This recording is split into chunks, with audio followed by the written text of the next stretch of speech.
முதல்வர் திரு முத்துவேல் கருணாநிதி ஸ்டாலின் அவர்களே, உங்ககிட்ட ஒரு 10 நிமிஷம் டைம் கிடைக்குமா?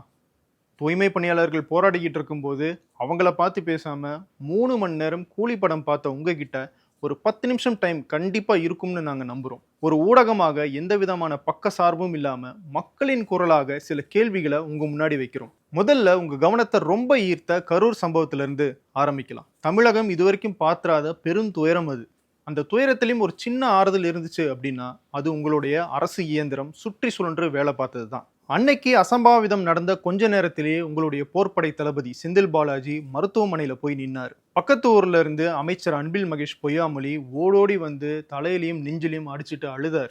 அடுத்த 1 மணி நேரத்துல அவசர ஆலோசனைய தலைமைச் செயலகத்துல நீங்க கூட்டுறீங்க. அது மட்டும் இல்லாம இரவோட இரவாக கரூருக்கும் போனீங்க. துபாய்க்கு போன துணை முதலமைச்சரை உடனடியாக கரூருக்கும் வர வச்சீங்க. தங்களுடைய உறவுகளை இழந்தவங்களுக்கு ஆறுதல் சொன்னதோட மட்டும் நிற்காம உடனடியாக 10 லட்சம் நிவாரணத்தையும் அறிவிச்சீங்க.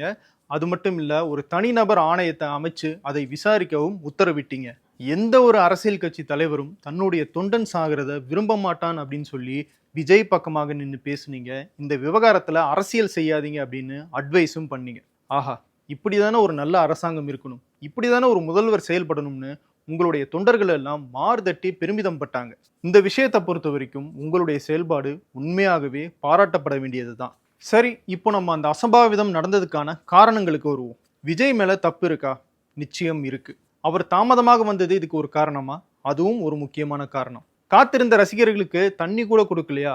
ஆமா, அவங்களுடைய நிர்வாகிகள் தண்ணி கூட ஏற்பாடு பண்ணல. வழிநெடுக காத்திருந்தவங்களுக்கு தன்னுடைய முகத்தை காட்டாம பஸ்ஸுக்குள்ளேயே இருந்தாரா? ஆமா, இருந்தாரு. கூட்டத்துல நிறைய பேர் மயக்கம் போட்டு விழுறாங்கன்னு தெரிஞ்சும் தொடர்ந்து பேசிக்கிட்டே இருந்தாரா? ஆமா, பேசிக்கிட்டே இருந்தார். அசம்பாவிதம் நடந்த பிறகு பாதிக்கப்பட்டவங்களோட நிக்காம ஓடி போனாரா? ஆமா, ஓடி போனார். இப்படி விஜய் செஞ்ச தவறுகளை பத்தி நம்ம நிறைய பேசிட்டோம். தன் மேல இவ்வளவு தவறுகள் இருந்தும் கரூர் அசம்பாவிதத்துக்கும் எனக்கும் எந்த விதமான தொடர்பும் இல்லைங்கிற மாதிரி விஜய் பேசினதை ஏத்துக்கவே முடியல. ஆனா அவரை விட ஒரு படி மேல போய் கரூர் அசம்பாவிதத்துக்கு விஜயும் தாவேக்காவும் மட்டும்தான் காரணம்னு நீங்க பேசுறது நியாயமா முதல்வரே? அதுலயும் அரசு மேல இருக்கிற தவறையும் காவல்துறையினுடைய அலட்சியத்தையும் சுட்டி காட்டுற ஊடகங்களை முடக்கி கருத்து சுதந்திரத்தினுடைய குரல் வலையை நெரிக்கிறதுல உங்களுக்கு அப்படி என்ன சந்தோஷம் முதல்வரே? கரூர்ல நடந்த அந்த அசம்பாவிதத்துக்கும் உங்களுடைய அரசுக்கும் தொடர்பே இல்லையா? அசம்பாவிதம் நடந்த பிறகு இவ்வளவு வேகமாக செயல்படுற நீங்க இப்படி ஒரு அசம்பாவிதம் நடக்கக்கூடாது அப்படின்னு தடுக்கிறதுக்கு என்ன விதமான முன்னெச்சரிக்கை நடவடிக்கையை எடுத்தீங்க? 10,000 பேர் வருவாங்கன்னு சொன்ன இடத்துல 30,000 பேர் வந்தா நாங்க என்ன பண்றதுன்னு இப்ப கையை விரிக்கிறீங்களே, இத கூட கணிக்க தெரியாத அளவுக்கா உங்களுடைய உளவுத்துறை வீக்கா இருக்கு? விஜய்க்கு வர கூட்டம் எல்லாம் ஒரு கட்டுப்பாடற்ற கூட்டம், அரசியல் தெரியாத ரசிக மனப்பான்மையில இருக்கிற ஒரு கூட்டம் அப்படின்னு உங்க கட்சிக்காரங்க எல்லாம் சொல்றாங்க. அப்படிப்பட்ட ஒரு கூட்டத்துக்கு இப்படிப்பட்ட ஒரு இடத்த கொடுத்தோம்னா என்ன நடக்கும்னு உங்க அரசாங்கத்துக்கு தெரியுமா தெரியாதா? இல்ல தெரிஞ்சேதான் இப்படி அலட்சியமாக இருந்தீங்களா? கரூர் நகரத்துல இதை விட பெரிய இடம் இல்லை அப்படின்னா அந்த கூட்டம் நடத்துறதுக்கு அனுமதி கொடுக்காமயே இருந்திருக்கலாமே. விஜய் கூட்டத்துக்கு தாமதமா வந்தாரு, ரோட் ஷோ நடத்தினாரு, தலையை வெளியே காட்டல, விதிகளை பின்பற்றல, டிஎஸ்பி சொல்லியும் கேட்கலன்னு இப்போ புகார்களை எல்லாம் அடுக்குறீங்களே, இதையெல்லாம் அப்பவே சொல்லி அந்த கூட்டத்துக்கு அனுமதியை ரத்து பண்ணியிருக்கலாமே. ஏன் பண்ணல? அப்படி நாங்க அந்த அனுமதியை ரத்து பண்ணியிருந்தா விஜயனுடைய ரசிகர்கள் சும்மா இருப்பாங்களா? இல்ல விஜய் தான் சும்மா இருப்பாரா? திமுகவுக்கு என்னுடைய வளர்ச்சியை கண்டு பயம் அப்படின்னு அரசியல் பண்ணியிருக்க மாட்டாரா? அப்படி அவர் அரசியல் பண்ணாருன்னா அதனால யாருக்கு பாதிப்பு அப்படின்னு நீங்க கேட்கலாம். அதுக்காக அவங்க என்ன வேணாலும் கேட்கட்டும், நம்மளால இவ்வளவுதான் பண்ண முடியும்னு கடைசி நிமிஷத்துல சொல்லுவோம், அதுக்கப்புறம் நடக்கிறதெல்லாம் அவங்களுடைய தலைவலி அப்படின்னு சொல்லி அலட்சியமாக உங்களுடைய காவல்துறை விட்டுட்ட மாதிரி தெரியுதே சார். நீங்க இப்படி தனிப்பட்ட அரசியல் லாப நஷ்டத்தை எல்லாம் பார்க்காம இருந்திருந்தீங்கன்னா இன்னைக்கு 41 உயிர்கள் பறி போயிருக்காதுல்ல. தன்னை வருத்திக்கிட்டு பிள்ளைகளுக்கு நல்லது செய்யறது தான் ஒரு அப்பாவினுடைய குணம். ஆனா தமிழ்நாட்டுக்கே நான் அப்பா அப்படின்னு சொல்லிக்கிற நீங்க உங்களுடைய அரசியல் பாதிக்கப்படும் அப்படிங்கிற காரணத்துக்காக மக்களை காக்க தவறிட்டீங்களே, இது நியாயமா? விக்கிரவாண்டி தொடங்கி கரூர் வரைக்கும் விஜய் நடத்தின கூட்டங்கள்ல எவ்வளவு பிரச்சனைகள், எவ்வளவு அசம்பாவிதங்கள் நடந்திருக்கு தெரியுமா அப்படின்னு இப்போ லிஸ்ட் போடுறீங்களே, இதெல்லாம் உங்களுடைய கவனத்துக்கு முன்னாடியே வந்திருக்கும்ல. அப்ப நீங்க என்ன பண்ணியிருக்கணும்? மக்கள் யாருக்காக வந்துட்டு போறாங்க அப்படிங்கிறது முக்கியம் கிடையாது. அவங்க யாருக்காக வந்துட்டு போனாலும் அவங்க நம்மளுடைய மக்கள் அப்படின்னு நீங்க நினைச்சு உங்களுடைய காவல்துறை கிட்ட அவங்க பத்திரமா வந்துட்டு போறதுக்கான எல்லா ஏற்பாடுகளையும் பாதுகாப்பு அம்சங்களையும் செஞ்சு கொடுங்க அப்படின்னு ஒரு கட்டளை போட்டிருந்தீங்கன்னா இன்னைக்கு இந்த 41 உயிர்கள் போயிருக்குமா? இதுக்கு முன்னாடி விஜய் நடத்தின கூட்டங்கள்ல நிறைய பேர் தண்ணீர் இல்லாம மயக்கம் போட்டு விழுந்தாங்க, விஜயை பார்க்கறதுக்காக கரண்ட் கம்பியில ஏறினாங்க, பொது சொத்துக்கெல்லாம் சேதம் ஏற்படுத்தினாங்க, ஒருவர் மரணம் இருவர் மரணம்னு தொடர்ந்து செய்தியாக வந்துச்சு. அப்பவே நீங்க சுதாரிச்சு இதுக்கெல்லாம் விஜயை நீங்க பொறுப்பாக்கி இருந்தீங்கன்னா இன்னைக்கு 9 குழந்தைகள் உட்பட 41 பேரும் உயிரோட இருந்திருப்பாங்கல்ல. அப்போ கரூர்ல நடந்த அந்த அசம்பாவிதத்துக்கு விஜய் மட்டும் இல்ல, நீங்களும் ஒரு பொறுப்பு தான் அப்படிங்கிறது இப்பவாவது உங்களுக்கு புரியுதா முதல்வரே? கரூர் அசம்பாவிதத்துல உங்களுடைய திராவிட மாடல் அரசினுடைய செயல்பாடு எல்லோரும் பாராட்டுற வகையில் இருந்தது அப்படின்னு நான் சொன்னேன் இல்லையா? அது உண்மைதான். அப்படி நீங்க செயல்பட்டும் ஏன் உங்களுடைய செயல்பாடு விமர்சிக்கப்படுது அப்படிங்கறத நீங்க யோசிச்சீங்களா? ஏன்னா உங்களுடைய 4 ஆண்டு திராவிட மாடல் ஆட்சியினுடைய சரித்திரம் அப்படி இருக்கு. கொலைகள் அதிகரித்து ரத்தமயமாகவும் அலட்சியத்தின் சிகரமாகவும் உங்களுடைய ஆட்சி திகழ்ந்துகிட்டு இருக்கு. கரூர் சம்பவத்தை முன்வைத்து மக்கள் மனதுல உங்களுடைய ஆட்சி மேல பல்வேறு கேள்விகள் எழுப்பப்படுது. அது என்ன அப்படிங்கறத ஒரு லிஸ்ட் போடுவோமா? சென்னையில இருந்து கரூரை விட கள்ளக்குறிச்சி தான் பக்கம் அப்படிங்கிறது உங்களுக்கு தெரியுமா முதல்வரே? இன்னைக்கு கரூர்ல இவ்வளவு பேர் இறந்துட்டாங்க அப்படிங்கிற செய்தி கிடைச்ச உடனே பதறி போய் ஓடோடி போன உங்களுடைய கண்கள் எல்லாம் கலங்கி நின்னுச்சு. ஆனா அன்னைக்கு 64 பேர் கள்ளச்சாராயம் குடிச்சு செத்து போனாங்களே, அப்போ உங்களுடைய கண்கள் எல்லாம் கலங்கலையே. நேர்ல கூட நீங்க போலையே. ஏன் கள்ளக்குறிச்சிக்கு போறதுக்கு உங்களுக்கு வழி தெரியாதா? இன்னும் சொல்ல போனா மரக்காணத்திலையும் செங்கல்பட்டுலையும் 22 பேர் கள்ளச்சாராயம் குடிச்சு இறந்தாங்க. அந்த விஷயத்தை சரியாக கையாண்டிருந்தாலே கள்ளக்குறிச்சி சம்பவம் நடந்திருக்காது அப்படின்னு உங்களுடைய உளவுத்துறை உங்களுக்கு நோட் போட்டாங்களே, அதையாவது நீங்க படிச்சிருப்பீங்கன்னு நம்புறோம். இந்த அசம்பாவிதத்துல கலெக்டரை கையை காட்டிட்டு சாமர்த்தியமாக ஒதுங்கினவர் தானே நீங்க? அது சரி, கள்ளச்சாராயம் குடிச்சு இறந்து போனவங்களும் கரூர்ல கூட்டத்துக்கு போய் இறந்த அப்பாவி மக்களும் ஒன்னா அப்படின்னு உங்களுடைய அனுதாபிகள் எல்லாம் கேட்கிறாங்க. ஆனா கரூருக்கு விஜய் சரியான நேரத்துக்கு வந்திருந்தாருன்னா இந்த அசம்பாவிதமே நடந்திருக்காது அப்படின்னு இன்னைக்கு சொல்ற நீங்க, அன்னைக்கு மரக்காணம் சம்பவம் நடந்த போதே துரிதமான ஆக்ஷன் எடுத்திருந்தீங்கன்னா அடுத்ததா கள்ளக்குறிச்சியில 64 பேர் செத்திருக்க மாட்டாங்க அப்படிங்கிறது உங்களுக்கு ஏன் தெரியாம போச்சு? இன்னைக்கு கரூர் சம்பவத்துல நீங்க காட்டுற உணர்ச்சியும் வேகமும் அன்னைக்கு ஏன் இல்லாம போச்சு முதல்வரே?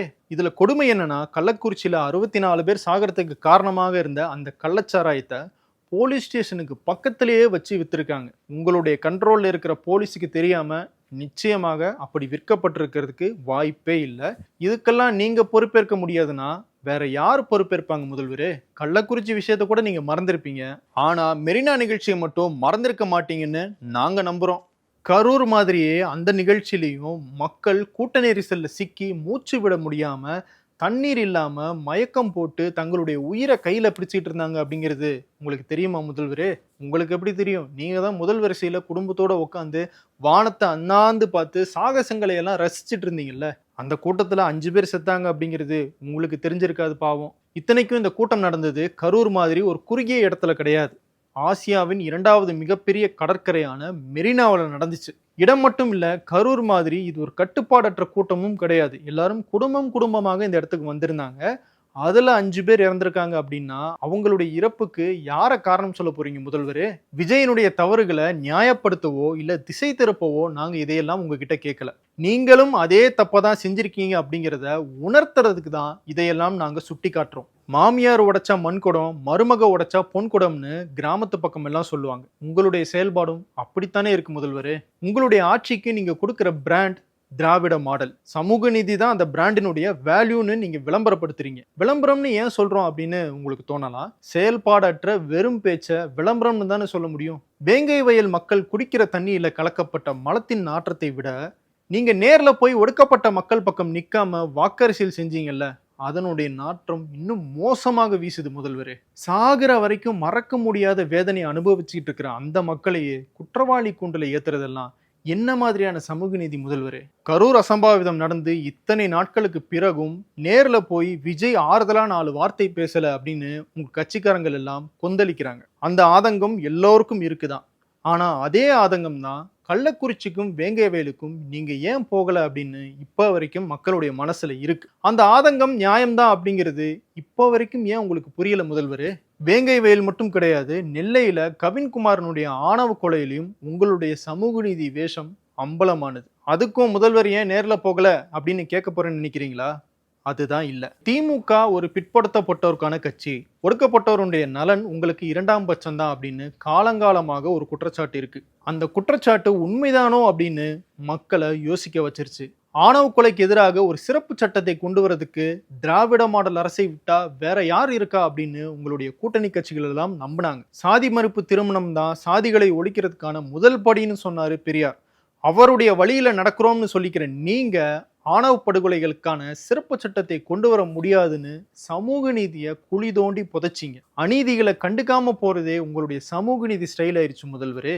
சரி, அடுத்த விஷயத்துக்கு வருவோம். சமீபத்துல நீங்க நடத்தின கல்வியில் சிறந்த தமிழ்நாடு அப்படிங்கிற ஒரு நிகழ்ச்சியில ஒரு மாணவன் தன்னுடைய தாய் துப்புரவு பணி செய்யறதாக சொல்லுவாரு. உடனடியாக நீங்க அவர்கிட்ட இருந்த மைக்கை வாங்கி துப்புரவு பணியாளர்கள்னு சொல்லக்கூடாது, நம்மளுடைய ஆட்சியில தூய்மை பணியாளர்கள் தான் சொல்லணும் அப்படின்னு நீங்க ரொம்ப பெருமிதமா பேசுனீங்க. அதை பார்த்து எங்களுக்குமே புல்லரிச்சிச்சு.